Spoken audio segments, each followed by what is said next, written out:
सुंदरपुर गांव में शाम ढलते ही चहल पहल बढ़ जाती थी। इसी चौक के एक कोने में चंदू अपना मोमोज का ठेला लगाता था, जिसके ठेले पर मोमोज के बड़े बड़े बर्तनों से भाप तो निकलती थी, लेकिन चंदू के चेहरे पर सिर्फ मायूसी होती थी। वजह साफ थी, चौक पर 3 और नए मोमोज के ठेले खुल गए थे, जो कम दाम में ज्यादा मोमोज और चटनी दे रहे थे। चंदू का मोमोज का धंधा बिल्कुल मंदा पड़ चुका था। हे भगवान, आज फिर आधा सामान बच गया। अगर ऐसा ही रहा तो इस महीने की राशन की उधारी कैसे चुकाऊंगा? गांव वाले अब मेरे सादे मोमोज देखना भी नहीं चाहते। तभी गांव के रमेश काका वहां से गुजर रहे थे। चंदू ने उन्हें आवाज दी। राम राम रमेश काका, आज मोमोज नहीं खाओगे? एकदम ताजे और गर्मा गर्म बनाए थे। अरे चंदू बेटा, सच बताऊं तो अब वही रोज रोज वाले उबले हुए मोमोज खाकर मन भर गया है। वो सामने देखो, मोंटू के ठेले पर वो लोग कुछ नया मसाला डालकर दे रहे हैं। पूरी भीड़ वहीं जुटी है। काका, स्वाद तो मेरी चटनी में भी है, एक बार खाकर तो देखिए। गुस्सा मत करना चंदू, पर जमाने के साथ बदलना पड़ता है। तुम कुछ नया नहीं लाओगे तो लोग वहीं जाएंगे जहाँ कुछ अलग मिलेगा। रमेश काका सामने वाले ठेले की तरफ बढ़ गए। चंदू भारी मन से अपने मोमोज ढकने लगा था। तभी चौक पर एक बस आकर रुकी। बस से एक नौजवान उतरा, जिसके हाथ में एक बड़ा सूटकेस था। वो कोई और नहीं, चंदू का छोटा भाई सूरज था। भैया, ओ भैया। अरे सूरज, तू अचानक शहर से गांव कैसे आ गया? और ये सूटकेस? तूने तो कहा था कि तेरी दिवाली पर छुट्टी होगी। भैया मैं आ गया, जरा सामान उठाने में मदद करो, पैर दुख रहे हैं। सब ठीक तो है ना सूरज? तेरी तबीयत तो ठीक है? शहर के उस बड़े रेस्टोरेंट में सब सही चल रहा था ना? भैया ठेला बंद करो, घर चलो, वहीं बैठकर आराम से बात करते हैं। यहाँ चौक पर सब देख रहे हैं। दोनों भाई रात के सन्नाटे में अपने छोटे से पक्के घर पहुंच गए। सूरज चुपचाप खाट पर बैठ गया। उसकी आंखों में एक अजीब सी खामोशी थी। चंदू से अब और रहा नहीं गया और वो सूरज के पास बैठ गया।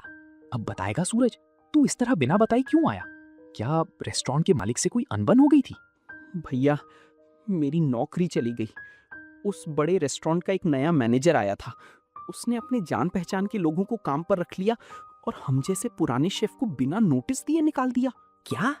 ये तो सरासर नाइंसाफी है। तू तो वहां का सबसे अच्छा कुक था, अब तू क्या करेगा? मुझे कुछ समझ नहीं आ रहा था भैया।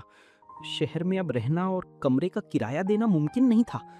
मुझे लगा कि गांव आकर आपके साथ कुछ करूंगा, लेकिन आते ही चौक पर देखा कि आपका खुद का ठेला भी खाली पड़ा था। गांव में भी इतने सारे मोमोज वाले खुल गए। तू हिम्मत मत हार छोटे, नौकरी गई तो क्या हुआ?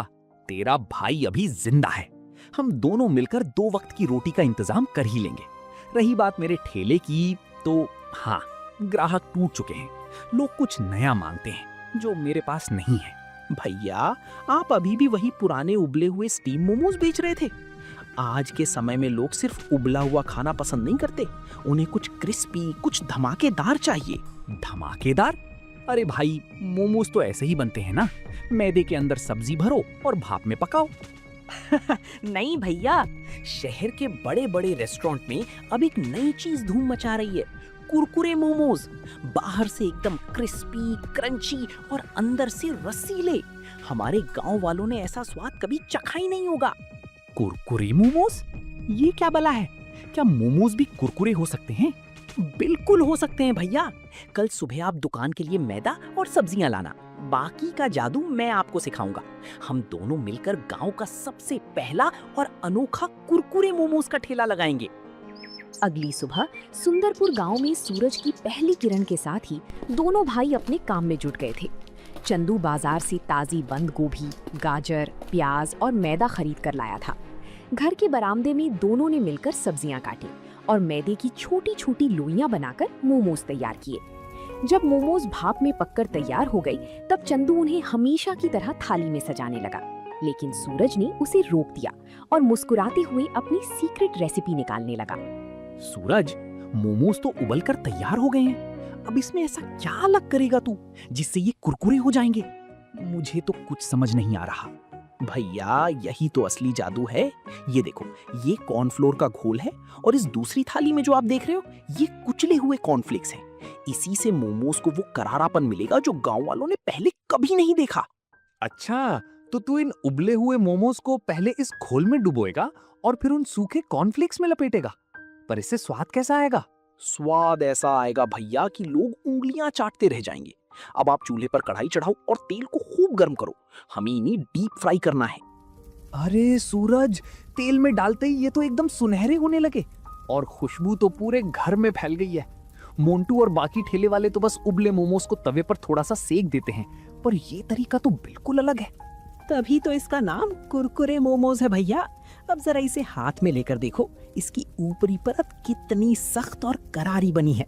जब ग्राहक इसे चबाएगा तो सबसे पहले कुरकुरे की आवाज आएगी और फिर अंदर की रसीली सब्जियां मुंह में घुल जाएंगी।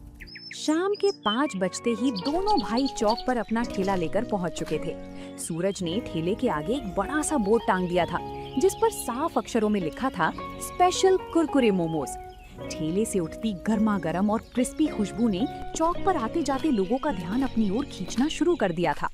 सबसे पहले वही रमेश काका वहाँ से गुजरे जो कल चंदू को नसीहत देकर गए थे। अरे चंदू, ये आज क्या नया तमाशा खड़ा किया है तुमने? कुरकुरे मोमोज? मोमोज तो मुलायम होते हैं, ये कुरकुरा क्या होता है भाई? राम राम काका, मैं चंदू का छोटा भाई सूरज हूँ। शहर के बड़े रेस्टोरेंट से सीख कर आया हूँ। आज पैसे मत दीजिए, बस हमारी तरफ से एक मोमो चक्कर देखिए। पसंद ना आए तो दोबारा मत खाइएगा। चलो भाई, तुम इतना कह रहे हो तो चख ही लेते हैं। वैसे भी खुशबू तो बहुत जोरदार आ रही है। सूरज ने गर्मा गर्म कुरकुरा मोमो लाल तीखी चटनी और सफेद मेयोनीज के साथ रमेश काका के हाथ में दिया। जैसे ही रमेश काका ने पहला बाइट लिया, एक जोरदार क्रंच की आवाज आई। काका की आंखें फटी की फटी रह गईं। उन्होंने झटपट दूसरा और तीसरा मोमो भी मुंह में डाल लिया और स्वाद की मजे लेने लगे। वाह चंदू, वाह सूरज भाई, वाह! ऐसा स्वाद तो मैंने अपनी पूरी जिंदगी में नहीं चखा। बाहर से इतना करारा और अंदर से इतना रसीला।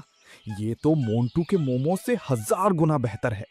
क्या हुआ काका, ऐसा क्या खा लिया जो इतने गुण गा रहे हो? जरा हमें भी तो बताओ। अरे लखन, मोंटू के ठेले को छोड़ो और सब लोग यहाँ आओ। चंदू और सूरज ने कोई ऐसी कमाल की चीज बनाई है जो मुंह में जाते ही मजा ला देती है। इसे कुरकुरे मोमोज कहते हैं। रमेश काका की बात सुनते ही चंदू के ठेले के सामने गांव वालों की भारी भीड़ जमा हो गई। हर कोई उस क्रंच की आवाज और अनोखे स्वाद को चखना चाहता था। सूरज फटाफट मोमोज को फ्राई कर रहा था और चंदू प्लेट सजाकर चटनी परोस रहा था। मोंटू और बाकी ठेले वाले दूर खड़े होकर चंदू के ठेले पर लगी लंबी कतार को हैरानी और मायूसी से देख रहे थे। उस दिन चंदू का सारा सामान सिर्फ 2 घंटे में बिक गया था। देखते ही देखते 2 हफ्ते बीत गए थे और सुंदरपुर गांव में चंदू के कुरकुरे मोमोज का डंका बजने लगा था। शाम होते ही लोग पहले से आकर लाइन लगा लेते थे। दोनों भाई मिलकर बहुत खुश थे और उनकी कमाई भी पहले से 3 गुना बढ़ चुकी थी। लेकिन चौक पर जो बाकी 3 ठेले वाले थे, उनकी दुकानदारी बिल्कुल ठप हो गई थी। सबसे ज्यादा परेशान मोंटू था, जिसका ठेला पहले सबसे ज्यादा चलता था। वो दूर खड़ा होकर चंदू की दुकान पर लगी भीड़ को घूर रहा था। ये चंदू तो पहले मक्खियां मारता था, अब अचानक इसके पास इतने ग्राहक कहां से आने लगे? और ये इसका छोटा भाई शहर से आकर क्या नई नौटंकी शुरू कर दी है? अरे मोंटू भाई, नौटंकी नहीं है। मैंने कल छुपकर उनका एक मोमो खाया था। सच में बहुत कुरकुरा और लाजवाब बनाते हैं वो लोग। हमारे उबले मोमोज को तो अब लोग मुफ्त में भी ना लें। चुप कर, तू तो दुश्मनों की तारीफ कर रहा है। अगर ऐसा ही रहा तो हमें अपना ठेला यहाँ से हटाना पड़ेगा। मुझे कुछ ना कुछ तो करना ही होगा। आखिर ये कुरकुरापन आता कहाँ से, ये पता लगाना पड़ेगा। उधर चंदू के ठेले पर ग्राहकों की लाइन लगी थी। लखन अपनी प्लेट खत्म करके चंदू के पास पैसे देने आया था और उसकी तारीफों के पुल बांध रहा था। चंदू भाई, सच में कमाल कर दिया तुम दोनों ने। मेरी पत्नी तो रोज शाम को कहती है कि बाजार जाओ तो सिर्फ चंदू के ही कुरकुरे मोमोज लाना। इस स्वाद में कुछ तो जादू है। ये सब आप लोगों का प्यार है लखन भाई, और असली जादू तो मेरे छोटे भाई सूरज के हाथों का है, जो शहर से ये हुनर सीख कर आया है। हाँ लखन भैया, हम हर रोज ताजी सब्जियां लाते हैं और सफाई का पूरा ध्यान रखते हैं। आप लोग बस ऐसे ही आते रहिए, हमारा हौसला बढ़ता रहेगा। जैसे जैसे दिन बीत रहे थे, कुरकुरे मोमोज की मांग इतनी बढ़ गई थी कि दोनों भाइयों के हाथ छोटे पड़ने लगे थे। सुबह से लेकर दोपहर तक हाथ से मोमोज बनाने में उनका सारा समय चला जाता था। फिर भी शाम को सामान कम पड़ जाता था। सूरज ने महसूस किया कि अगर उन्हें अपना काम और बढ़ाना है तो उन्हें थोड़ी नई तकनीक का सहारा लेना होगा। रात को खाना खाने के बाद दोनों भाई खाट पर बैठकर इसी बारे में चर्चा कर रहे थे। सूरज, आज तो पैर जवाब दे गए।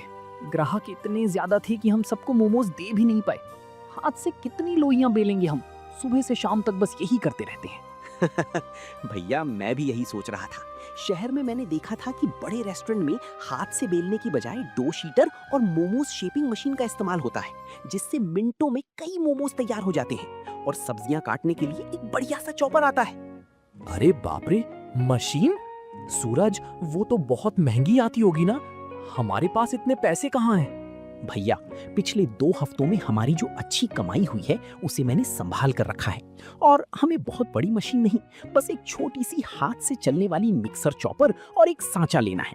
इससे हमारा समय आधा बचेगा और हम ज्यादा मोमोज बना पाएंगे। तू सही कह रहा है छोटे। जब से तू आया है मेरा तो भाग्य ही बदल गया है।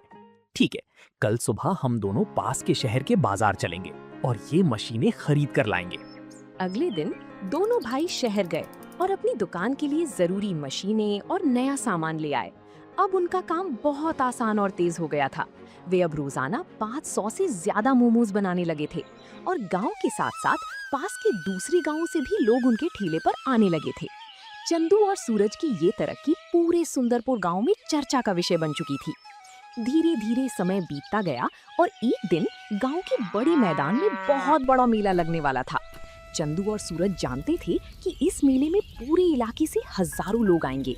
दोनों भाइयों ने फैसला किया कि वे मेले में अपना एक बड़ा स्टॉल लगाएंगे। लेकिन इस बार मोंटू ने भी अपनी रणनीति बदल ली थी। उसने अपने मोमोज का दाम आधा कर दिया था ताकि वो चंदू के ग्राहकों को अपनी तरफ खींच सके। सुनो सब लोग, आज मैंने मोमोज की प्लेट सीधे आधी कीमत पर कर दी है। चंदू चाहे जितने भी कुरकुरे मोमोज बना ले, पर जब लोग देखेंगे कि यहाँ सस्ते में पेट भर रहा है तो सब यहीं आएंगे। तभी वहाँ से रमेश काका गुजर रहे थे। उन्होंने मोंटू की बात सुन ली और रुक गए। अरे मोंटू भाई, तुम कीमत चाहे जितनी कम कर लो, पर जो स्वाद और करारापन चंदू के कुरकुरे मोमोज में है वो तुम्हारे इस मोमोज में कहाँ। लोग अब स्वाद के दीवाने हैं, पैसों के नहीं। काका, आप देखते जाओ, आज मेले में मेरी ही दुकान पर सबसे ज्यादा बिक्री होगी। शाम को मेला शुरू हुआ। चंदू और सूरज ने अपने स्टॉल को बहुत ही सुंदर तरीके से सजाया था। जैसे ही मेले में भीड़ बढ़ी, चंदू के स्टॉल के सामने पैर रखने तक की जगह नहीं बची। सूरज, लोग तो रुकने का नाम ही नहीं ले रहे हैं। जो कढ़ाई में मोमोज छनकर निकल रहे हैं वो प्लेट में सजने से पहले ही बिक जा रहे हैं। तेरी वो पुदीने वाली नई चटनी तो लोगों को बहुत भा रही है। भैया, मैंने कहा था ना कि त्योहार पर लोग कुछ खास खाना पसंद करते हैं। आप बस चटनी और मेयोनीज डालते जाओ। आज हमें गांव का रिकॉर्ड तोड़ना है। रात के 10 बज चुके थे। मेले में चंदू और सूरज का सारा स्टॉक खत्म हो चुका था। उनकी जेबें नोटों से भरी हुई थी। दोनों भाई खुशी खुशी अपना स्टॉल समेट रहे थे। तभी चंदू की नजर दूर मोंटू के स्टॉल पर पड़ी। मोंटू का सारा सामान वैसा का वैसा ही रखा था और वो उदास बैठा था। उसकी आंखों में आंसू थे। चंदू का दिल पिघल गया। उसने सूरज को इशारा किया और दोनों मोंटू के पास पहुंचे। क्या हुआ मोंटू भाई, इतने उदास क्यों बैठे हो? आज तो मेले का इतना बड़ा दिन था। चंदू भाई, तुम यहाँ? मेरी किस्मत ही खराब है। मैंने दाम भी आधे कर दिए, फिर भी कोई मेरे स्टॉल पर नहीं आया। मेरा सारा सामान बर्बाद हो गया। मैं कर्ज कैसे चुकाऊंगा? मोंटू भैया, आपकी किस्मत खराब नहीं है, बस आपका तरीका थोड़ा पुराना हो गया था। व्यापार में किसी से जलने की बजाय अपने काम को बेहतर करने पर ध्यान देना चाहिए। ग्राहकों को कम दाम नहीं, अच्छा स्वाद और नयापन चाहिए होता है। मुझे माफ कर दो चंदू भाई, माफ कर दो सूरज। मैं मन ही मन तुम दोनों से बहुत जलता था और सोचता था कि तुम्हारी दुकान कैसे बंद करवाऊं, पर आज मेरी आंखें खुल गईं। तुम दोनों सच में बहुत मेहनत करते हो। अरे मोंटू भाई, हम सब एक ही गांव के हैं। पुरानी बातें भूल जाओ। अगर तुम चाहो तो कल से तुम भी हमारे साथ काम कर सकते हो। सूरज तुम्हें भी कुरकुरे मोमोज बनाने का सीक्रेट सिखा देगा। हम सब मिलकर इस काम को और बड़ा करेंगे। क्या तुम मुझे अपना सीक्रेट सिखाओगे? इतनी बड़ी दुश्मनी के बाद भी तुम मेरे बारे में ऐसा सोच रहे हो? चंदू भाई, तुम्हारे जैसा बड़ा दिल पूरे गांव में किसी का नहीं है। मेले की उस रात के बाद सुंदरपुर गांव का माहौल पूरी तरह बदल चुका था। मोंटू अब चंदू और सूरज का दुश्मन नहीं, बल्कि उनका सबसे बड़ा मददगार बन चुका था। चंदू और सूरज ने अपने घर के बड़े से बरामदे को एक छोटी सी रसोई का रूप दे दिया था, जहां वे गांव के अन्य बेरोजगार युवाओं और बाकी ठेले वालों को भी साफ सफाई से मोमोज बनाना सिखाते थे। सूरज सबको सही मात्रा में मसाले डालना और मोमोज को एकदम परफेक्ट क्रिस्पी बनाने का तरीका सिखाता था। सूरज भाई, सच बताऊं तो मुझे पहले लगता था कि शेफ का काम बहुत आसान होता है, पर अब समझ आया कि कॉर्नफ्लावर के घोल की मोटाई और तेल का तापमान सही रखना कितना जरूरी है। जरा देखना, क्या ये घोल सही बना है? बिल्कुल परफेक्ट है मोंटू भैया। अब इसमें जब मोमोज डूबेंगे और कॉर्नफ्लेक्स की कोटिंग होगी तो ये कढ़ाई में जाते ही एकदम सोने जैसा चमकेगा। आपकी मेहनत रंग ला रही है। सूरज, मोंटू, पास के 3 और गांव के सरपंचों का बुलावा आया है। वो चाहते हैं कि हम उनके यहाँ लगने वाले साप्ताहिक बाजार में भी अपना कुरकुरे मोमोज का स्टॉल लगाएं। लोग हमारे स्वाद के दीवाने हो चुके हैं। चंदू भाई, ये तो बहुत बड़ी खुशखबरी है। आप बिल्कुल चिंता मत करो। अब जब मैं और गांव के बाकी लड़के आपके साथ हैं, तो हम मिलकर हर गांव तक ये स्वाद पहुंचाएंगे। माल तैयार करने की जिम्मेदारी हमारी। यही तो मैं चाहता था भैया। जब मैंने शहर की नौकरी खोई थी तो मुझे लगा था कि सब कुछ खत्म हो गया, पर आज मुझे समझ आया कि अगर आपके पास हुनर है और आपके साथ अपनों का भरोसा है तो आप कहीं भी अपनी नई दुनिया बसा सकते हैं। वक्त का पहिया घूमता गया और चंदू का वो छोटा सा ठेला अब एक आलीशान दुकान का रूप ले चुका था। गांव के उस चौक पर जहां कभी चंदू मायूस होकर बैठता था, आज वहां एक सुंदर सी दुकान सज चुकी थी, जिसका नाम था भैया जी कुरकुरे मोमोज। दुकान के उद्घाटन के दिन पूरे गांव को न्योता दिया गया था। चंदू और सूरज, तुम दोनों भाइयों ने आज सुंदरपुर गांव का नाम पूरे इलाके में रोशन कर दिया है। शहर के लोग जो स्वाद ढूंढते थे, वो आज तुमने हमारे छोटे से गांव में लाकर खड़ा कर दिया। ये सब आप सब बुजुर्गों के आशीर्वाद और मेरे छोटे भाई की समझदारी का नतीजा है। अगर सूरज शहर से वो हुनर ना लाता और हिम्मत ना दिखाता, तो आज भी मैं उसी पुराने ठेले पर आंसू बहा रहा होता। और भैया, अगर आपका सहारा और आपका बड़ा दिल ना होता तो शहर की नौकरी छूटने के बाद मैं टूट चुका होता। ये दुकान सिर्फ मोमोज की नहीं है, ये हम दोनों भाइयों के प्यार और मेहनत की निशानी है। तो दोस्तों, आप लोगों को ये कहानी कैसी लगी? कमेंट करके जरूर बताएं और ऐसी कहानियों को देखने के लिए वीडियो को लाइक करें और चैनल को सब्सक्राइब करें।